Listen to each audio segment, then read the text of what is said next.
Hi guys. അപ്പോൾ രാവിലെ ഞാൻ ഇങ്ങനെ ഒരു കപ്പിൽ ചായ കുടിച്ചു. അതിൽ നിന്നാണ് സ്റ്റാർട്ട് ചെയ്തത്. അത് കഴിഞ്ഞിട്ട് ദോശയും സാമ്പാറും കഴിച്ചു. ഇതിങ്ങനെ കുഞ്ഞു കുഞ്ഞു ദോശകളാണ്, കോയിൻ ദോശകളാണ്.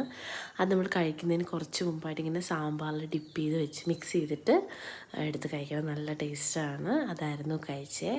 അത് കഴിഞ്ഞ് ഹോസ്പിറ്റലൊക്കെ കഴിഞ്ഞ് വന്നിട്ട് ഞാനിങ്ങനെ 2 ബ്രെഡ് ടോസ്റ്റ് ചെയ്ത് കഴിച്ചായിരുന്നു. ഉച്ചയ്ക്കിന്ന് ഇതൊക്കെയായിരുന്നു കഴിച്ചിരുന്നത്. ചോറ്, നമ്മുടെ ദഹി ബൈഗാൻ, പിന്നെ മാങ്ങ അച്ചാറുണ്ടായിരുന്നു. അത് പ്രോൺസ് അച്ചാറായിരുന്നു.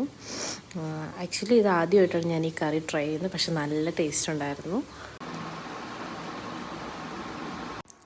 പിന്നെ ഞാൻ കുറച്ച് കേട് കഴിച്ചു. എനിക്ക് ഭയങ്കര ഇഷ്ടമാണ് ഇങ്ങനെ കേട് കഴിക്കാൻ. നൈറ്റ് ഇങ്ങനെ ഒരു ചിക്കൻ ബിരിയാണിയായിരുന്നു കഴിച്ചത്. പിന്നെ കുറച്ച് സവോളയും ഞാൻ പിക്കിളും കൂടെ എടുത്തിട്ടുണ്ട്. നൈറ്റ് ഇങ്ങനെ ഒരു ബോട്ടിൽ വെള്ളം കൂടെ കുടിച്ചിട്ട് ഞാൻ കിടന്നുറങ്ങി. ഇത്രയേ ഉള്ളൂ. ബൈ.